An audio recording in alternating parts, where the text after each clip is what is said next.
Hey everyone, welcome back to my channel. I'm Kayla and it's time to crack into a good book. So today's video is going to be the second part of my very large book haul. So these are the books that I've purchased for myself or got in a book box, I guess, which technically counts, between December and March. So yeah, we'll go ahead and jump in because this is probably going to be another long video. Again, before we get started, leave a book or stack of books emoji in the comments to let me know that you're here. So some of these books are ones that I did get for free from Penguin's Rewards program. I got some from my library's used bookstore. Some of these I got for random half-off sales or other sales, and then I had some birthday and Christmas gift cards. So that's always nice. I've broken this up by genre, and I've got quite a few fantasy books to start with. So the first one I'll talk about is Kushiel's Dart by Jacqueline Carey. So this is interesting. I have actually read this before, but I read it when I was 13, which I think was probably too early to really enjoy it. But I've read several books by Jacqueline Carey and have really enjoyed them, so I was I've been kind of wanting to retry this series again. So we'll see how it goes. Hopefully it goes better for me this time. So basically, I think it's a lot of court politics and darker things. I don't know.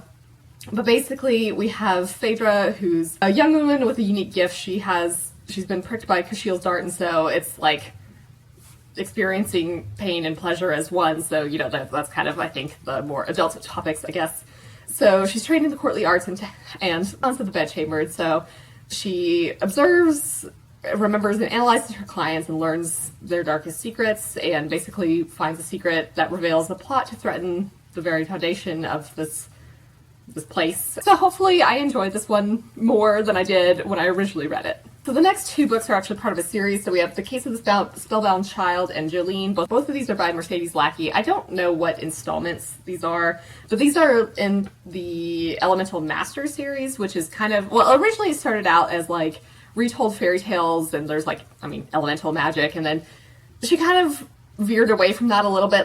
A lot of these ones, this one in particular deals with kind of Sherlock Holmes, and then this one I think is going to the Americas, so that's kind of interesting. So we'll start with this. Our characters are tracking down a rumor of evil magic. Apparently this dude's wife, in a fit of rage over their children spilling and spoiling their only food for dinner that night, she sent them out onto the moors to forage for something to eat, and this time they didn't come back. So basically it's their tracks abruptly stopped, and so this man is begging them for help, but they also have an assignment. So yeah, we've got deadly bogs and not the only missing children. So this follows, oh god, Nan and Sarah, I think are their names, and admittedly these are not my favorite characters, but I kind of have been wanting to continue the series, so hopefully this one will be good.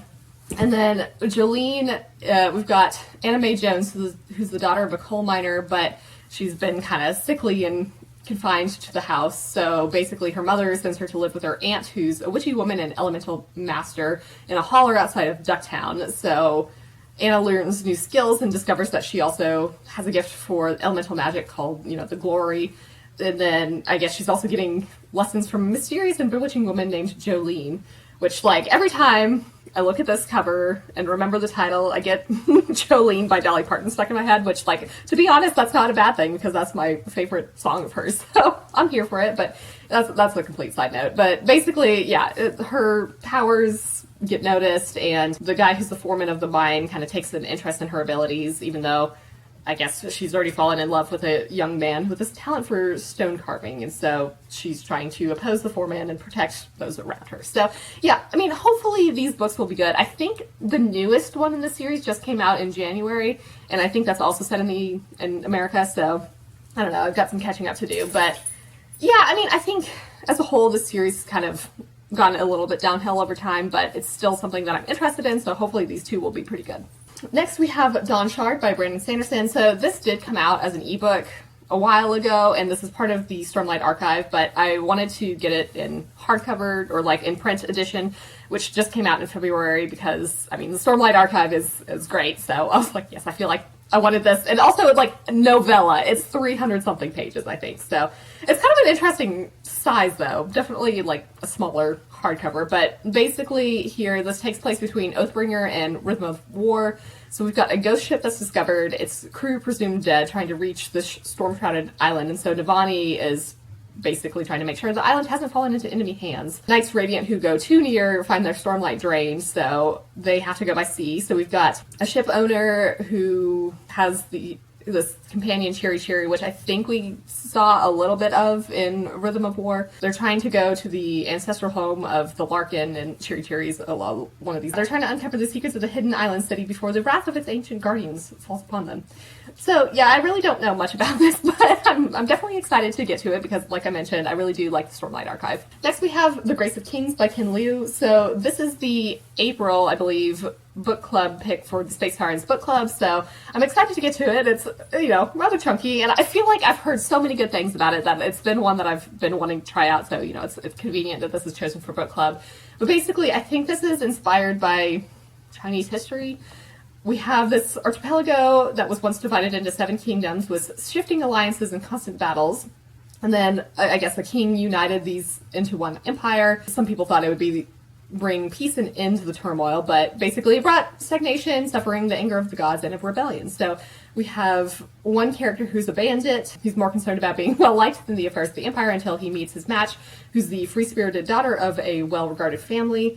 And so I guess this guy sets off on an unlikely path to heroism and perhaps a daring wager against the gods. And then we have another character who's the last scion of a family of renowned generals who's favored by the gods, and is basically like a hero out of ancient legends and is a giant and whatnot. So he's trying to reclaim his stolen heritage and is trying to become the greatest warrior of his age. So these characters become friends and wage separate wars against vast conscripted armies and silk-draped airships. I know so many people who love this series, so I'm really hopeful that I will also love the series. Next we have The Starless Crown by James Rollins. So this is, I've read a lot of the Sigma Force books by him and like his other thrillers, so he's returning to fantasy here. He has written some under James Clemens, but I haven't read those. So here we have a gifted student who foretells the apocalypse, but her reward is a sentence for death. And so she flees and is drawn into a team of outcasts. We've got a broken soldier who takes up weapons he's forbidden to wield and carves a trail back home. We've got a drunken prince who steps out from his beloved brother's shadow and claims the purpose of his own. An imprisoned thief who escapes the crushing dark and discovers the gleaming artifact, one that will ignite a power struggle across the globe. So they join together and basically try to uncover ancient secrets that hold the key to their salvation. So, yeah, I mean, this was one that I wanted to pick up just because I've read a lot of books by this author and really enjoy them, and this one seemed really intriguing to me. I can't remember exactly what all's going on here, but I feel like there's, like, strange artifacts. I'm just curious to see how his writing abilities as, like, in thrillers translates to fantasy. So, definitely looking forward to this. Next we have Daughter of the Moon Goddess by Su Lin Tan. So this is based on the legend of the Chinese moon goddess. So we have our main character who's accustomed to solitude, unaware that she's being hidden from the feared celestial emperor who exiled her mother for stealing the elixir of immortality, but her magic flares and her existence is discovered, so she's forced to flee and makes her way to the celestial kingdom.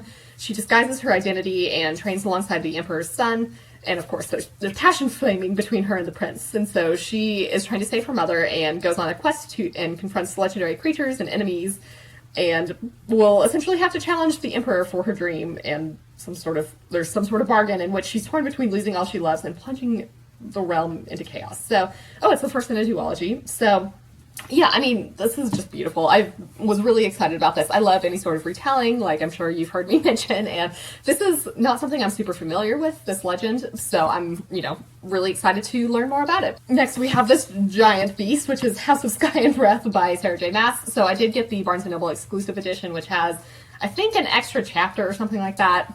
I don't know. But this is the second book in this Crescent City series, which, like, I guess these are more urban fantasy, or there's, like, some crossover there, but, yeah, I mean, it hasn't been my favorite of her series, but I still wanted to continue it, and hopefully this one will be good. I've heard some interesting things about the ending, so I'm curious to see what's going on there. So, basically, we have our characters, Bryce and Hunt, who are trying to get back to normal. We've got some rebels chipping away at the Asteri's power, and the threat the rulers pose is growing. So our characters get drawn into the rebels' plans, and they have to choose between staying silent while others are oppressed or fight for what's right.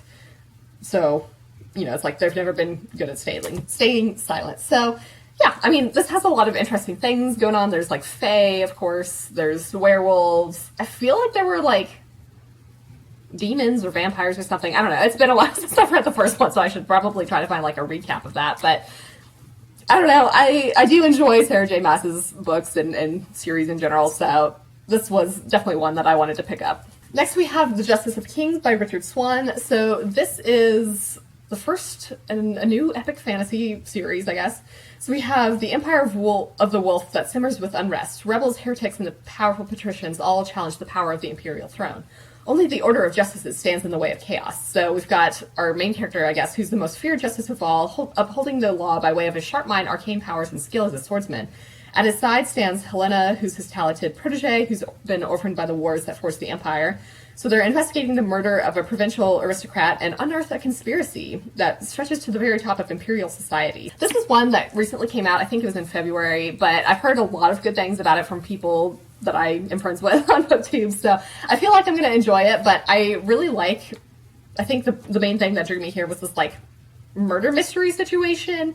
I'm curious about this conspiracy, so hopefully I will also enjoy this. Then we have Jade Legacy by Fonda Lee. I finally got a copy of this. This is the third book in the Green Bone saga, and the last one, sadly, but I would describe this as more urban fantasy than high fantasy, even though it's not, like, set in our world.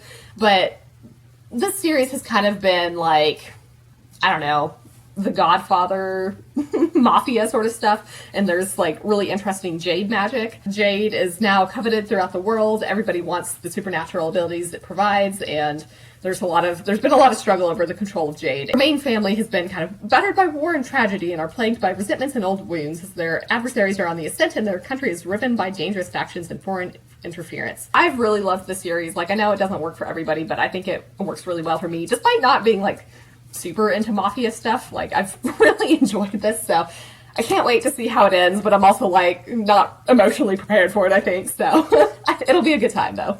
Next we have The Untold Story by Genevieve Cogman. So this is urban fantasy, and this is, I think, the last book in the Invisible Library series, which I'm like, oh no, I'm also not prepared for this, but this is one where it's like, you know, there's this invisible library, a whole bunch of alternate worlds, and on these alternate worlds there's like different written works that the library is trying to collect. So basically Irene has learned some things in previous books, so the library is ordering her to kill this guy who's kind of been like a long time enemy, but I guess this enemy offers to sign a truce, and so Irene, our main character, is trying to figure out why he originally betrayed the library.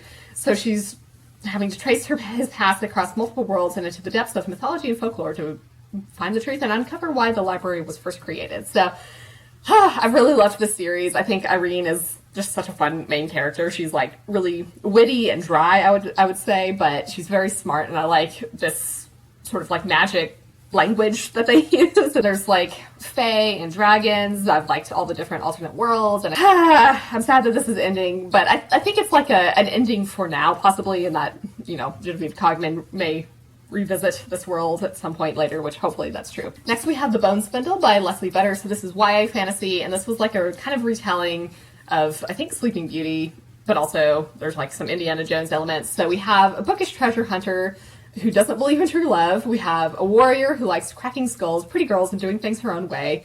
And then we have Briar Rose, who's a prince under a sleeping curse who's been waiting 100 years for the kiss that will wake him. Our bookish treasure hunter pricks her finger on a bone spindle while exploring a long-lost ruin, and she's stuck with the spirit of Briar Rose until she and this warrior can break the century-old curse on his kingdom. This one, for me, was like the combination of retelling of some sort that's like seems to be kind of gender flipped, but also like treasure hunting, Indiana Jones stuff. Like, that was that was all I really needed to know. So I'm really hopeful that combination of things will work really well. Next we have The Other Merlin by Robyn Schneider. So this is also YA, and it's a retelling of sorts of like Arthurian things, obviously. So Prince Arthur here is a depressed botanist who would rather marry a library than a princess. Lancelot's been demoted to castle guard after a terrible lie, and Imry Merlin has arrived at the castle disguised as her twin brother, since girls can't practice magic. Life at court is full of scandals, lies, and backstabbing courtiers, so what's the casually bisexual teen wizard masquerading as a boy to do, other than fall for the handsome prince, stir up trouble with the foppish lord Gawain, and offend the prissy Princess Guinevere?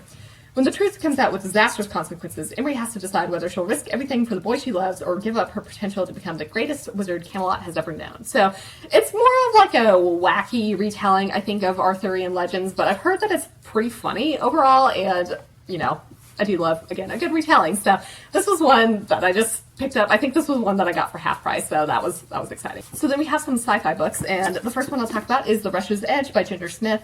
Ooh, there's dark hair flying everywhere. So we have a gene-spliced, tech-enhanced Vat super soldier who's made to fight hard and burn out young, then spend the rest of the short remainder of his life forever chasing an elusive adrenaline rush. But his best friend and former commander is determined to prevent that from happening by keeping this character busy salvaging crashed spaceships along the spiral's edge. But a new member joins their crew, and a mysterious sphere they bring aboard the ship unleashes an alien presence. So Hal's desires and malfunctions threatens to bring them all to the point of destruction. So this was one. It did come out a while ago. I think like November 2020 maybe. God, I don't know. It's been a while, but it's been one that I've been wanting to pick up, and this was one that I happened to find also for half price. So I was like, okay, yes.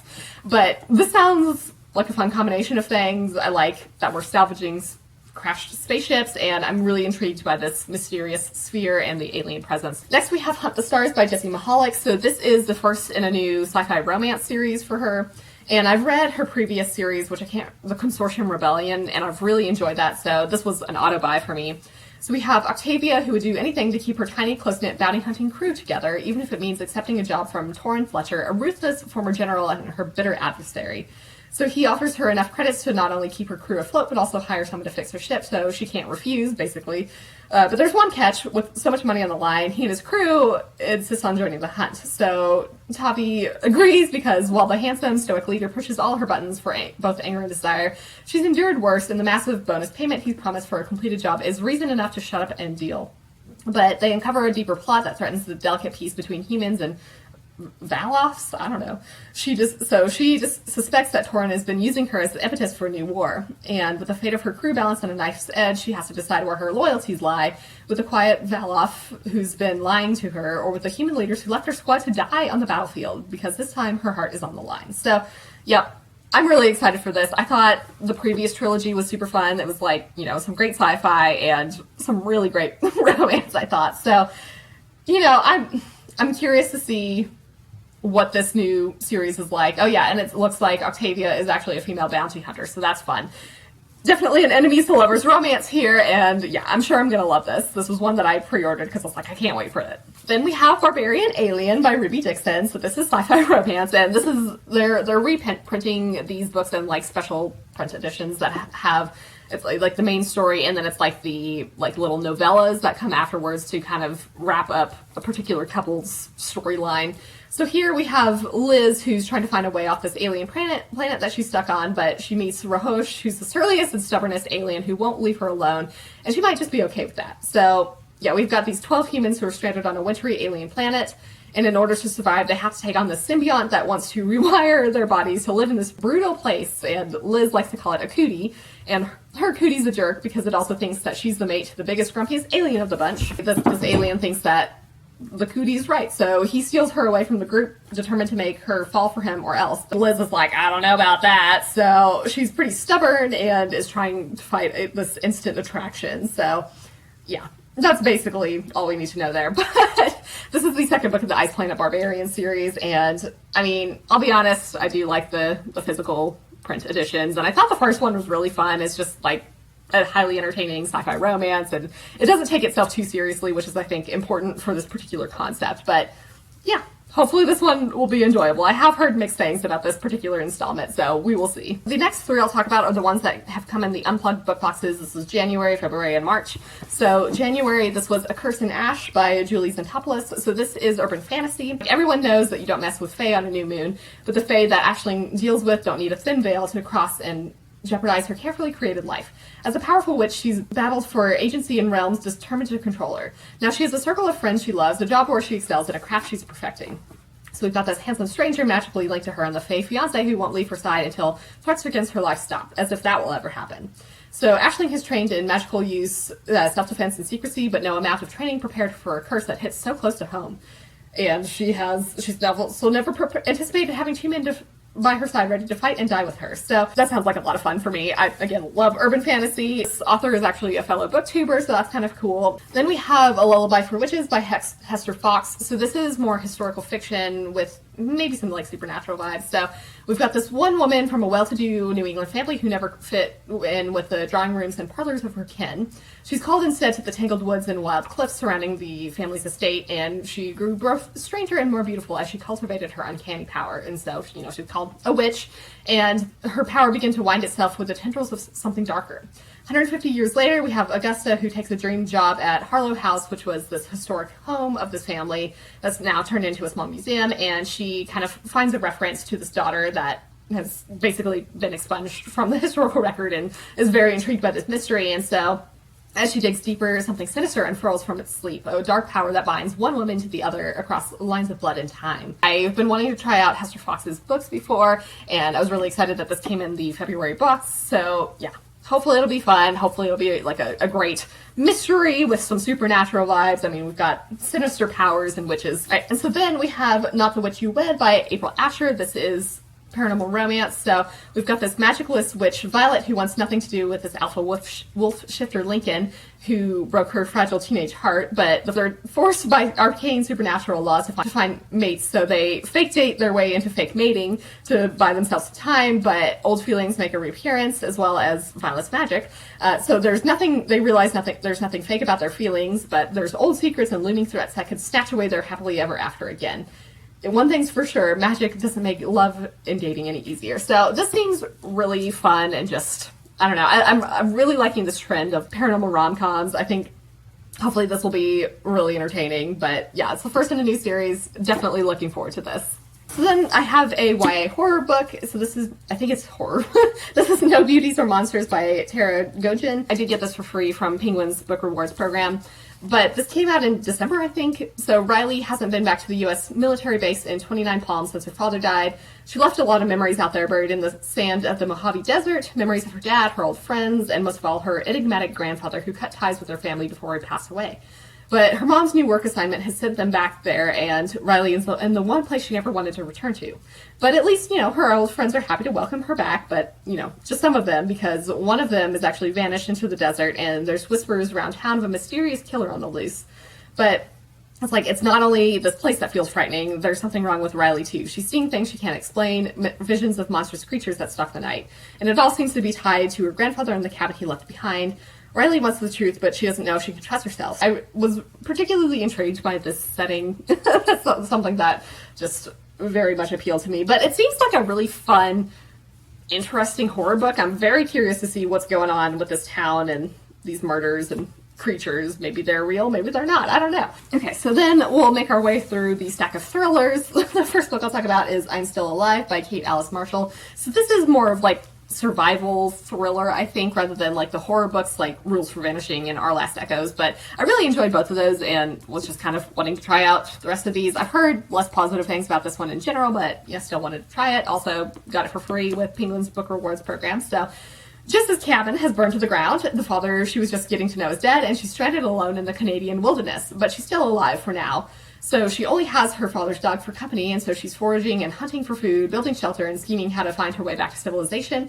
And though the wilds is an unforgiving place filled with unknown dangers and setbacks, one thing compels her to survive. She knows who killed her father, and she won't rest until she gets her revenge. So that sounded like fun to me. I do enjoy a good survival thriller. Okay, so then these two I picked up from my library's used bookstore. We have The Guest List by Lucy Foley. So this is adult thriller, and it's I don't know, I think it is kind of like a closed circle murder mystery. So we've got an exclusive wedding on a remote Irish island. The bride, the plus one, the best man, the wedding planner, the bridesmaid, all have a secret, all have a motive, but only one is a murderer. So that's all we really need to know. I have read The Hunting Party by Lucy Foley. I wasn't overly impressed with it, which is why I've hesitated for so long to pick up The Guest List, but again, my library had it for sale. Buying it from them directly supports my library, so I don't really feel that bad about picking it up. So yeah, hopefully this one will be better than The Hunting Party. I at least like the setting on this Irish island, and I do love a good close circle murder mystery. So the other one I picked up was Survive the Night by Riley Sager. So this came out in June or July, I think, of last year, and I've heard very, very mixed things about this one, but I was also hesitant to buy it, but then when my library had it for fairly cheap, I was like, okay, yeah, and it looks brand new, so that's exciting. I do like Riley Sager. This one I think requires some suspension of belief with just the setup in general. So we have Josh, who is the man behind the wheel, and he's a virtual stranger to our main character, Charlie. They met at a campus ride board, each looking to share the long drive home to Ohio. Basically, Charlie is trying to escape the shocking murder of her best friend, who became the third victim of the man known as the campus killer. For Josh, it's trying to, he's trying to help care for his sick father, or so he says, but as Charlie sits in the passenger seat, she notices more suspicious things about Josh. There's holes in his story.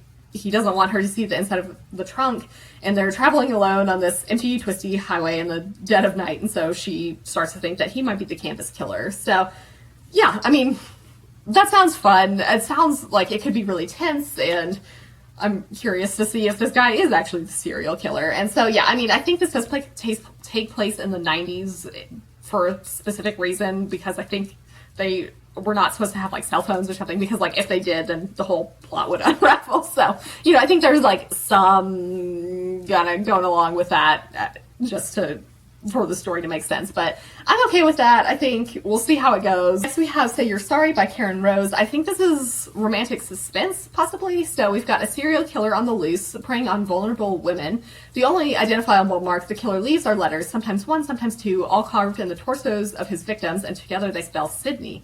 So he grabs Daisy Dawson and, believes he's found his next victim, but despite her small stature, she fights back with an expertise that quickly frees her. Before fleeing the scene, she also manages to grab crucial evidence, a necklace from around the killer's neck. And it's actually a link to a cold case that Special Agent Gideon has been tracking for 17 years. So with Daisy's help, Gideon finally has the opportunity to get closer to the truth than ever before, but the serial killer has a new target, Gideon and Daisy. So this is the first book in this Sacramento series, I guess. It's actually like a fairly large book, but I've heard good things about the series in general, and it's been one that I've been wanting to try out.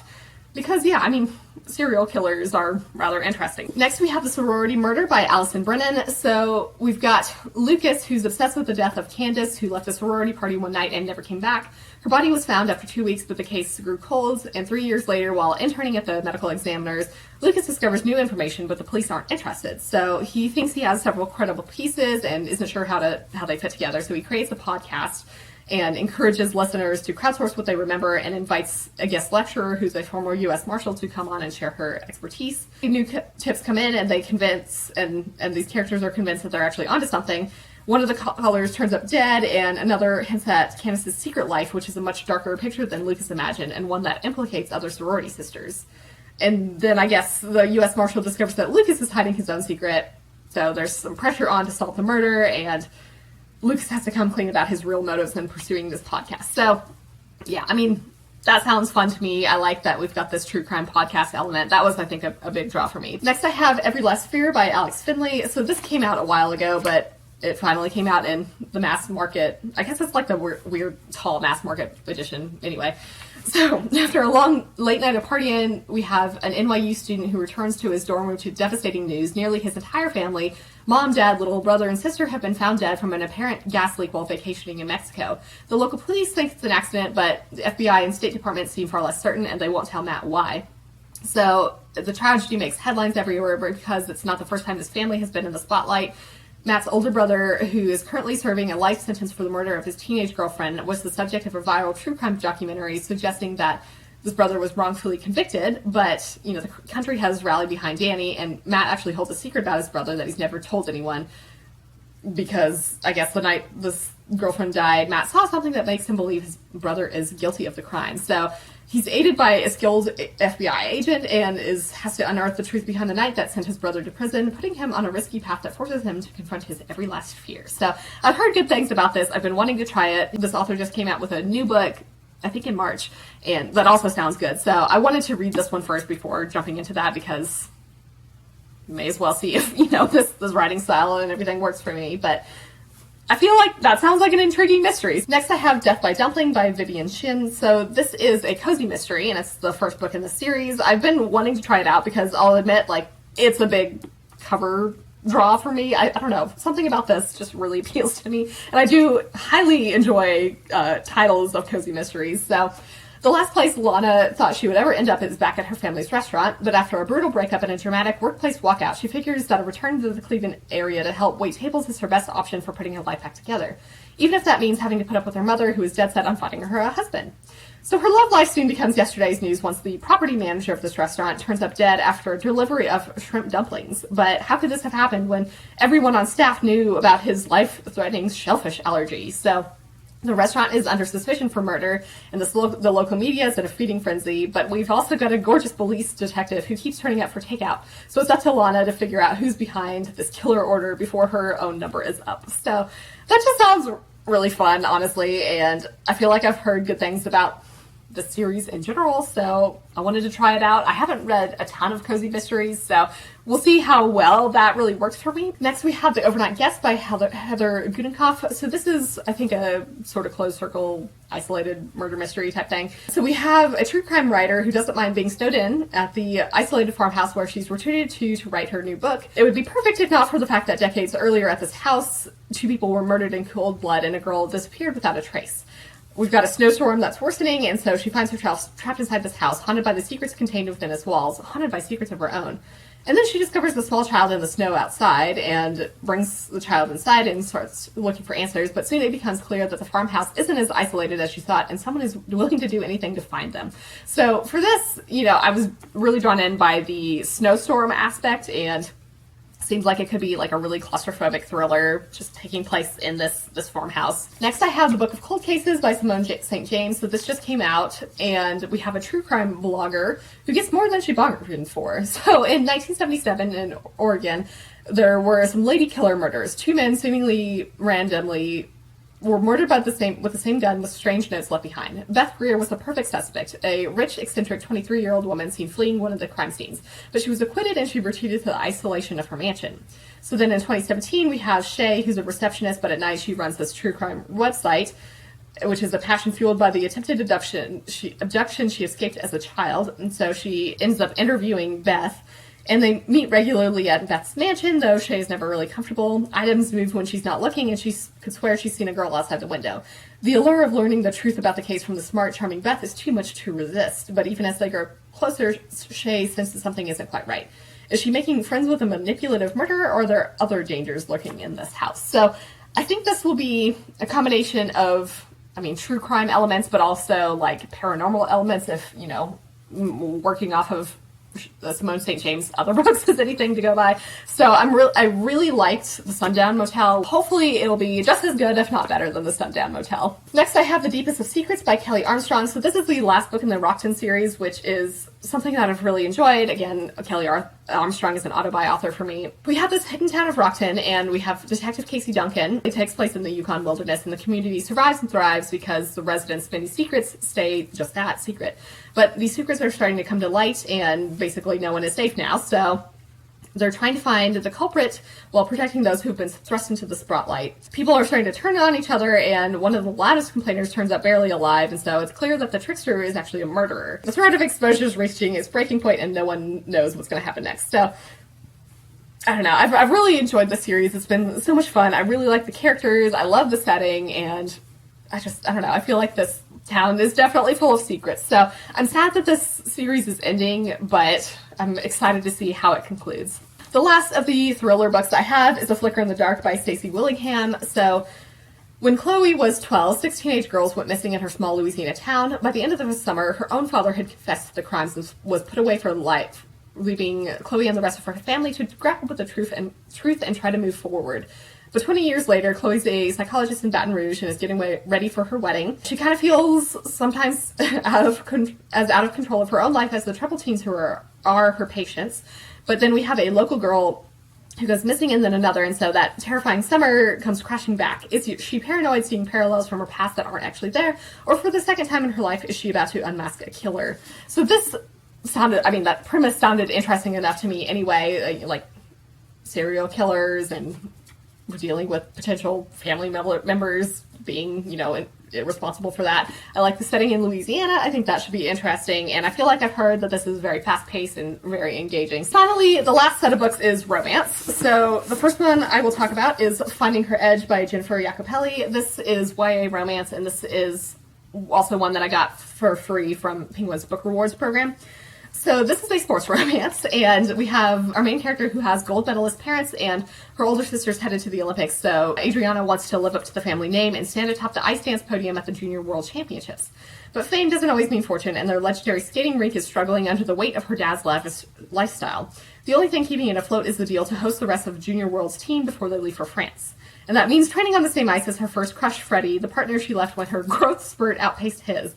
For the past 2 years, he's barely acknowledged her, and she can't really blame him for it. But the family finances take another unexpected hit, and basically it seems like they're going to lose the rink until her partner suggests they let the world believe what many have suspected, that their intense chemistry isn't contained to the ice. Fans and sponsors alike take the bait, but keeping this up is harder than she imagined, and training alongside Freddie makes it worse, especially when pretending with Brayden starts to feel very real. So she's caught between past and present, between the golden future she's worked so hard for and the one she gave up long ago. So I read Break the Fall by this author a little bit ago. That was more of like a gymnastics romance, I guess, and like, was it romance? I can't remember, or if it was just like contemporary, but that was also dealing sort of with like, I don't know, some of the heavier things that have come up in gymnastics. So I enjoyed that though, and I was really excited to see that this existed because I'm very into the Olympics. And kind of on that note, we have Edge of Glory by Rachel Spangler. So this is adult romance, and this is another sports romance. We have Corey, who's border cross royalty, but Olympic medals and world championships can only carry you so far when your knees ache and you're suddenly an underdog for the first time in your career. Then we have Elise, who doesn't need a training partner, especially an orthodox has-been snowboarder with a devil-may-care attitude. But she's already lost a full season to injury, and she's struggling to regain her form in time to make the Olympic ski team. Teaming up with Corey might give her the edge she needs to go for gold, but the snowboarder's cocky smile and rock-hard abs might prove a distraction she simply can't afford. So they're putting their broken bodies on the line as they fight the competition, the clock, and the frozen terrain for one more chance at glory. I think this is a female-female romance. So I don't know. I've heard good things about this when I've like searched for winter sports romance books before. And again, you know, I just finished watching the Olympics and was like, yes, I need to continue that feeling. So this one really intrigued me because it's a romance between a snowboarder and a skier, and I used to ski race, so that's, you know, a huge draw for me. Next we have Delilah Green Doesn't Care by Ashley Herring Blake. So this is also a female-female romance. We have Delilah, who swore she'd never go back to Bright Falls. Nothing is there for her but memories of this lonely childhood in which she was little more than a burden to her cold and distant family. Her life is in New York, with her photography career finally gaining steam and her bed never empty. Sure, there's a different woman in it every night, but that's just fine with her. So her estranged stepsister Astrid pressures her into photographing her wedding with a guilt trip and a 5-figure check. And so, you know, Delilah's back home, plans to breeze in and out, but sees Claire, who's one of Astrid's stuck-up besties, and decides that, you know, maybe there's some fun and a little retribution to be had in Bright Falls after all. Having raised her 11-year-old daughter mostly on her own while dealing with her unreliable ex and running a bookstore, Claire depends on a life without surprises. But, you know, Delilah is an unwelcome surprise at first. Though they've known each other for years, they don't really know each other, so Claire is unsettled when Delilah figures out exactly what buttons to push. When they're forced together during the gauntlet of wedding preparations, including a plot to save Astrid from her horrible fiancé, Claire isn't sure she has the strength to resist Delilah's charms, and even worse, she's starting to think she doesn't want to. So I can't remember what drew me to this in particular, but it seems like a fun rom-com, and I've heard good things about this in general. Next we have Mr. Wrong Number by Lynn Painter. So this just seemed highly entertaining. So we have bad luck that's always followed Olivia, or maybe she's just the screw-up her family believes she is. But when a "what are you wearing" text from a random number turns into the hottest, most entertaining, albeit anonymous, relationship of her life, she thinks things might be on the upswing. We have Colin, who's always considered Olivia his best friend's annoying little sister, but when she moves in with him after one of the worst runs of luck, he realizes she's become an altogether different and sexier distraction. He's sure he can keep his distance until the moment he discovers she's the irresistible Miss Style he's been sort of sexting for weeks, and now he has to decide whether to turn up the heat or ghost her before things get messy. So I don't know, that seems just like a really fun, entertaining setup of just like a wrong number and then kind of things escalating from there. But we do have some, I guess, texting conversations, mixed media stuff. Okay, so the last book I'll talk about today is The Mysterious Society of Lady Scoundrels by India Holton. So this is like a wacky sort of historical romance situation, but there's like magic and I don't know, it seems bonkers, and I think it does not work for everybody because of like the specific antics. And I thought I had seen some people describe it as like Monty Python-esque, which I was like, yeah, that sounds great to me. So here we have Cecilia, who's the ideal Victorian lady, but she's also a thief. Like the other members of the Wisteria Society crime sorority, she flies around England, I think literally, drinking tea, blackmailing friends, and acquiring treasure by interesting means. Sure, she has a dark and traumatic past and an overbearing aunt, but all things considered, it's a pleasant existence until the men show up. We have Ned, who's a sometimes assassin who's smitten with Cecilia from the moment they meet. Unfortunately, that happens to be while he's under direct orders to kill her. His employer, Captain Morvath, who possesses a Gothic abbey bristling with cannons and an unbridled hate for the world, intends to rid England of all its presumptuous women, starting with the Wisteria Society. Ned has plans of his own, but both men have made one grave mistake: never underestimate a woman. So Cecilia teams up with her handsome would-be assassin to save the women who raised her, hopefully proving once and for all that she's as much of a scoundrel as the rest of them. So we've got, like, fantasy elements, we've got pirates. It seems highly entertaining, so this had a coupon, so I was like, yeah, I'm gonna get that. Hopefully the humor will be quirky and, like, will actually work really well for me. Okay, so with that, those are the books that I have to show you. I have, like, 4 more books on the way, so I think I ordered the Kaiju Preservation Society by John Scalzi because, you know, kaiju, that was basically all I needed, but I do like John Scalzi's writing. Let's see, I did Heartstopper Volume 4 by Alice Oseman because it had a coupon, and I have really enjoyed that series, even though it's, like, not the typical genre I usually read. That's, like, YA contemporary. There's Memories Legion by James S. A. Corey, which is the Expanse short story collection. You know, love that series, and definitely wanted to read the short stories because I haven't read them before. And then the other book was Crow Bones by Anne Bishop, which is the latest book in the World of the Other series, and that's adult urban fantasy. And I've really enjoyed that series so far and was super excited. That just came out, so really excited for that one. But yeah, so obviously lots of books here. So yeah, I guess with that, let me know in the comments if you read any of these books or think you might pick them up. And for your question of the day, we'll just go off the last book that I mentioned. So, do you enjoy Monty Python? So, I do have a Discord channel, and if you want to join that, the link's in the description below. I hope you're all having an excellent day and are reading something awesome. If you enjoyed this video, feel free to give it a big thumbs up, as that would certainly help me out. But with that, I think I'm going to wrap it up here and see you in the next one.